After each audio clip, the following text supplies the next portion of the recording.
I told her too, man, you might have a copy of that video we done with you. Yes, I can send that to you.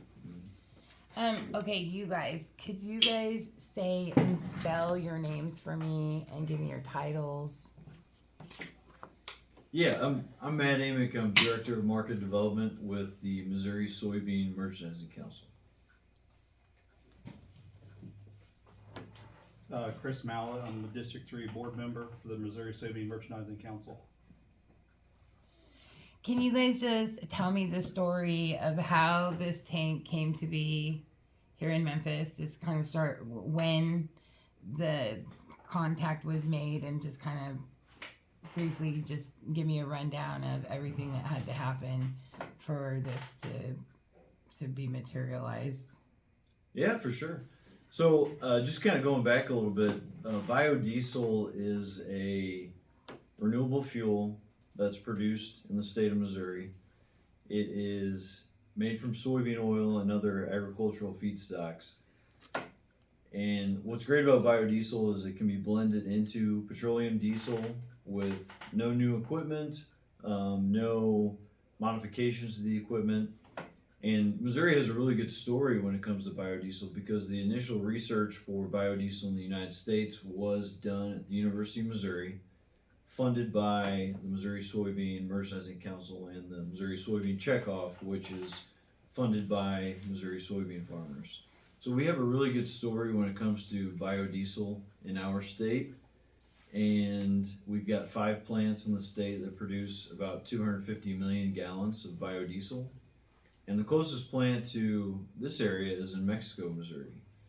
And that plant also has a great story because that was actually built and funded by farmers. So by investing in this industry, farmers have really created a new market for themselves in the form of biodiesel. And it's just a great story. I don't know if you have anything you want to add to just the general biodiesel. Supporting the local farmers. I mean, everywhere the biodiesel can go in, it can definitely support the local farmers, and kind of how it got started here in Scotland County. Commissioner Wiggins and I talked one day back in December, somewhere around that time frame, I think it was, about possibly getting it here at the county shed, and we spoke a little bit over the phone, and then I got a hold of my fellows down there on the board. We talked about it. It just kind of took off and flourished from there. And so the tank itself, which will allow the county to use more biodiesel, it is a program called the Missouri Biodiesel Infrastructure, Missouri Biofuels Infrastructure Incentive Program. And it is a state program that is under the Department of Agriculture, the Missouri Agricultural and Small Business Development Authority. And this program provides assistance with blending more biodiesel and ethanol, which is made from corn, in the state of Missouri. And it provides grants for storage tanks and dispensers and blending equipment that will essentially allow people to use higher blends of biodiesel in their fuel. And so, that's where Scotland County took advantage of the grant program and got the tank placed, I guess, last week. Right? Did you guys facilitate any of that process as far as like helping obtain the grant? Well, you guys, I guess, Darren, yeah, our staff helped with writing the grant, I believe, and really, it's kudos to the county and the farmers in the county that have taken that step to make the commitment to using biodiesel, because this is what, in Scotland County, agriculture is number one, and they're using their own products, and to take that step is a big deal. And so we've been working with Scotland County for a while. They've done a variety of things that have been helpful to farmers, and this is just another step that they've taken that's been beneficial for the farmers in the county and for the county itself. You guys, how big was the old tank? 10,000 gallons. what, And it is an old tank, we Yeah, old believe it to be 35. I think I read it was 30 years old. some odd years old. Yeah. Yeah. And so, like, what was the challenges of having a tank that small? Was it that you, Had to get it low enough to take a transport load. And then the tank was dirty, so we had to let the fuel set over the weekend before we could fuel vehicles with it. So all the sediment- Let the sediment come down on it. okay, and so now that you've got this new tank, are you able to save money on buying larger quantities of fuel? Is there a cost difference between bio and regular? There's usually a cost difference, but, we've seen some efficiencies in the newer equipment, newer trucks to offset that. So we believe in the product, so we're gonna keep using it. We started using it in 23. And with the first year, we went from April to October, B20 blend. And then in the winter months, we started running B11.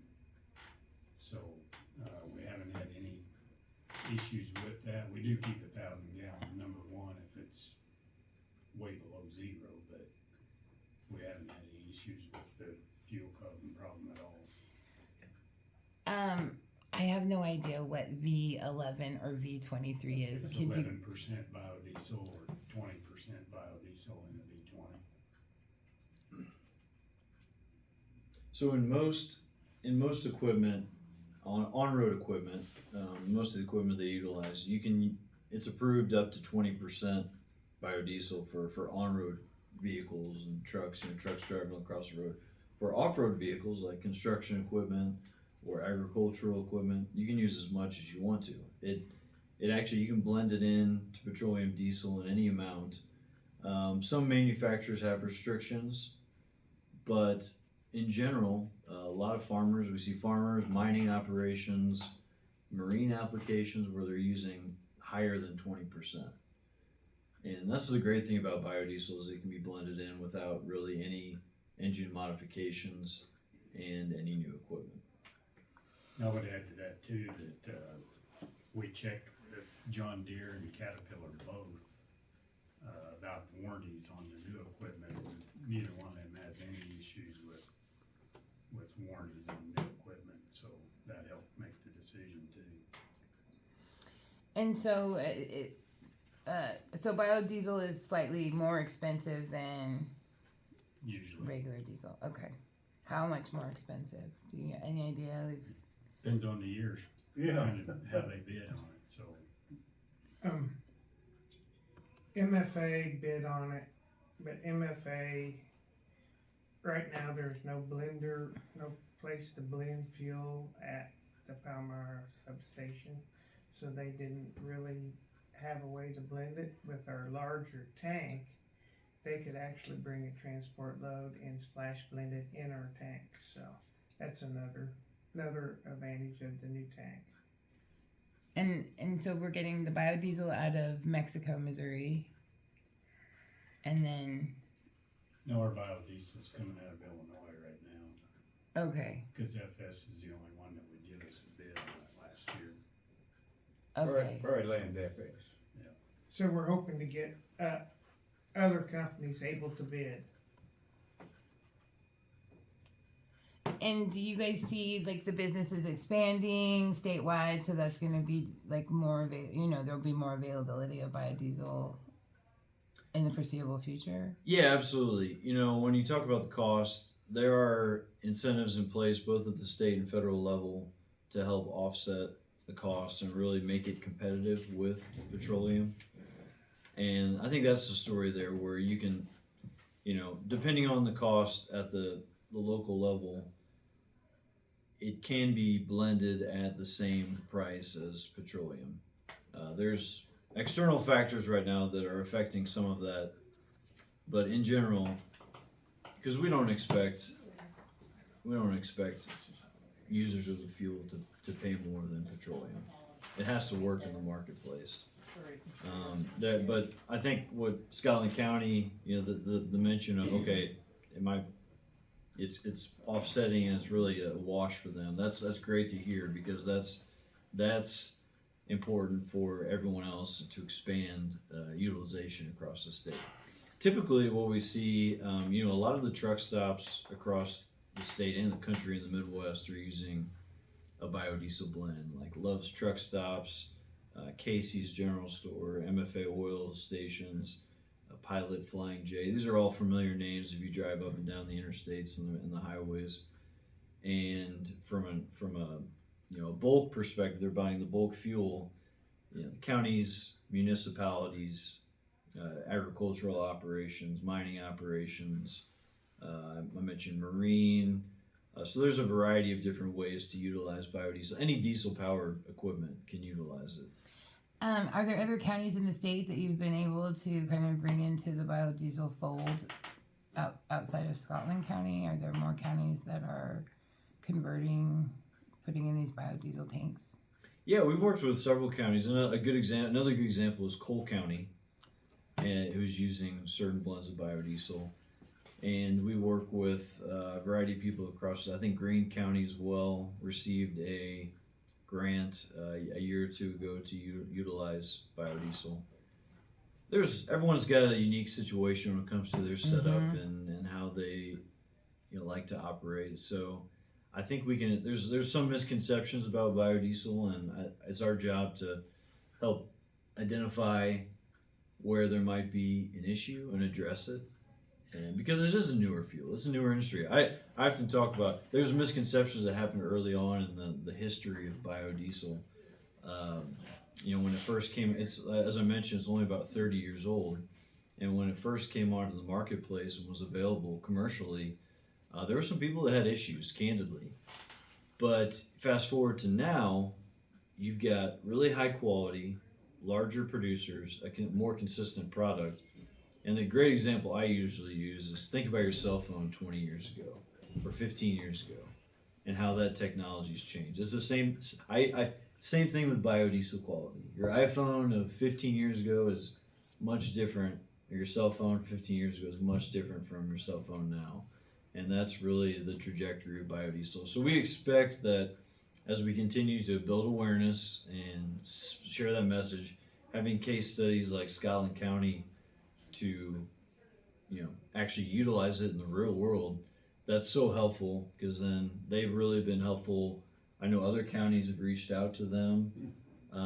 We go to the Missouri Association of Counties, and we talk about Scotland County a lot, and anytime I'm talking about county, I'm like, hey, talk to the county commission and see if you have issues, because I can say, we can say it as the agricultural community or Missouri soybean, that's a good product, but until you see people in the marketplace actually utilizing it, that's where it becomes much more effective, and the message will spread and more people will be looking for it. Before you got here, these guys were telling me that looks like they're in the process of becoming kind of like a poster child for you guys to kind of help promote biodiesel. Is that for the rest of the state, or is that a regional push? How's that working? Oh yeah, I mean Scotland County number one when it comes to, and they've actually they used some soy tires a couple years ago. I don't know if you guys are still using those, We but actually bought another Did set you? after you gave Yeah. us the set, so. so you're talking about a county that understands their constituent base and understands that when they utilize more agricultural products as they can in their operation, that they're helping their local farmers and their constituents. The soy tires, that's actually a Goodyear tire that has a soy-based tread. And we have a new product on the marketplace called soy foam, and I'd love to talk to you guys about that. It's a fire suppression product that any fire department can utilize. It doesn't have any. An environmentally friendly one? Yep, biodegradable, non-toxic.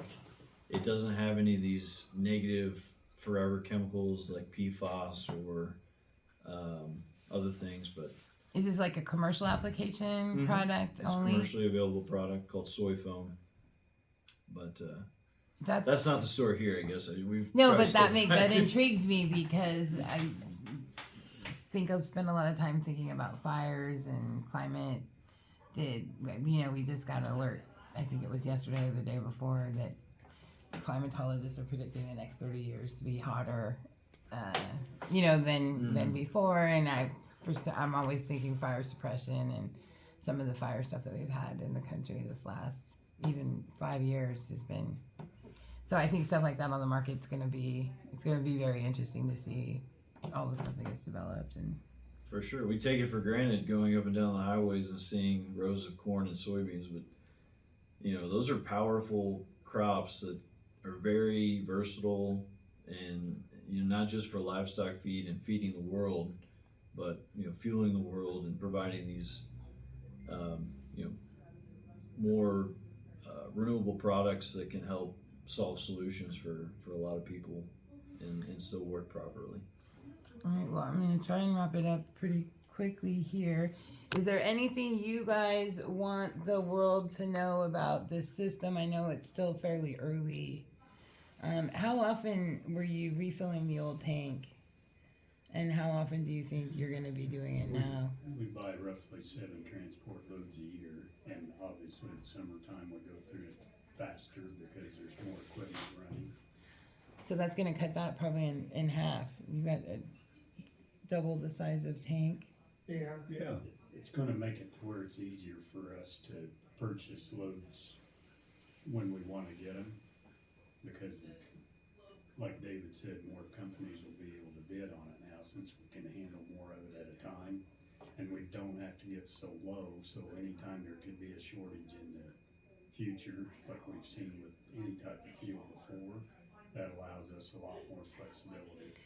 And the other thing I would say too is that it's not just the tank. We got a new dispenser that's gonna have a card reader. It'll be a state-of-the-art setup like that. It's actually each individual employee will have his own card, and they can put up to 4 different units of equipment on it. So that information is gathered at the card till, and it goes straight to the computer in the office. So it's gonna make the record keeping a lot more precise and a lot easier too, so that's gonna be a big plus for us too. And it's just Road and Bridge that's using this tank. Yes. It's no other county office. It's just the Road and Bridge crew. Yes. And then,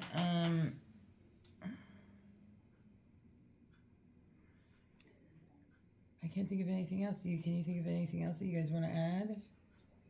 No, we'd just like to thank Soybean for how much they've helped us through. Yeah, a this lot, quite a bit. I mean, process. 75% of the overall cost is huge, especially when it was time to replace the tank. Anyway, Yes. Yes. Yeah. that's a huge help. Yeah, and that's that grant is coming actually from the state of Missouri. So we definitely need to give a lot of credit to the State Department of Agriculture, the MASBDA, the Missouri Ag and Small Business Development Authority, for allowing these grant programs to continue, because they obviously are working and they're doing their job in terms of getting more products value added. We talk about value added in agriculture a lot, and it's been a win-win, I think, for the state and for the farmers, as well as just economic impact for the state. So it's just a win-win across the board. So, do you know if those grants are still available? Like, if there were counties looking at this, thinking about this now, is that still an option for them to be able to apply for that? Unfortunately, the legislature did not approve the program moving forward. It got caught up in some budgetary discussions, but we are hopeful that in the future it will be available, because we do see a lot of value in it, and it's been utilized quite a bit. It has to be reallocated annually, Especially for a Missouri-based product, I would Mm-hmm. think that would be more attractive to them to probably push something through in the future. Yeah. Is there anything you want the world to know about this project or what you guys are doing with biodiesel that I haven't hit on? I've talked a lot. Do you have anything? So we've hit pretty well on the head, supporting the local farmers. Mhm. So Do you know anyone around here who raises soy for biodiesel? So the typical process, and I also want to give a shout out to folks like Prairie Land FS, who's a fuel supplier, and MFA Oil. And just to provide a little more context, when a farmer grows a bushel of soybeans, however you want to put it, they're hauling it to a soybean processing facility which in this case, I mentioned the closest one is Mexico, Missouri. You take the soybeans to the crush plant. They crush the soybeans. They get two products: soybean meal and soybean oil. That meal is about 80% of the soybean, and that's mostly fed to livestock, pork, poultry, a little bit of dairy cattle, a little bit of beef cattle. And then the 20% oil, actually, they pipe it over to the biodiesel plant. They make biodiesel out of it.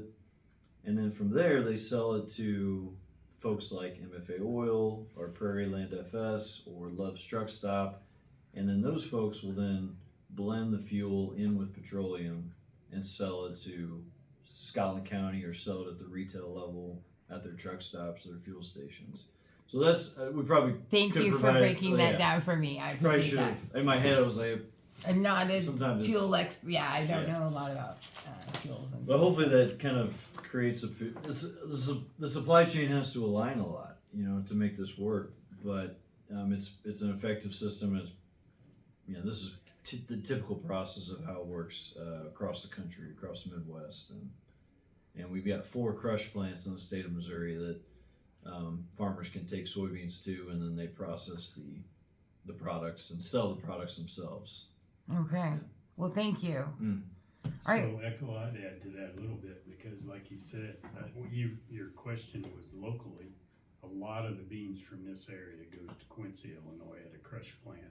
And then a lot of that oil goes to Mexico to be used into biodiesel. So there's a lot of beans out of this. So we could county. have our own beans, We could be our own using bean our own product beans, in yes. right now. Yes. Yeah, that's a good point. I guess Quincy would be good for you guys. Right? Yeah, Quincy gets most of them here. Okay. Either that or they get down the river from Ursa. Yeah. I might add something, we kept records of use, and we used less fuel when we switched to biodiesel than we did when we used just petroleum diesel fuel. We kept records for our graders and our trucks, diesel trucks. We got better mileage out of the trucks and used less fuel. And were you looking at just this last year? No, that's ever since we've been using it. Since we started using it. Any idea how much less fuel you've been using? Well, I don't know about that without looking it up, but we kept the records, kept track of all of the use and the hours and everything like that. Especially the first year that we went Yeah. to biodiesel, and that's where we've seen the efficiencies in the newer equipment. Nice. So, if it's a little bit higher, that's not a big thing if you use less of it. That'll be a good quote. Well, if you come across those records, take a picture Hmm. and I'll add that in. Okay. Well, thank you, gentlemen. Chris, Matt, thank you so much. Guys, I Thank you. appreciate you. welcome. I'm going to shut it down for now. Okay.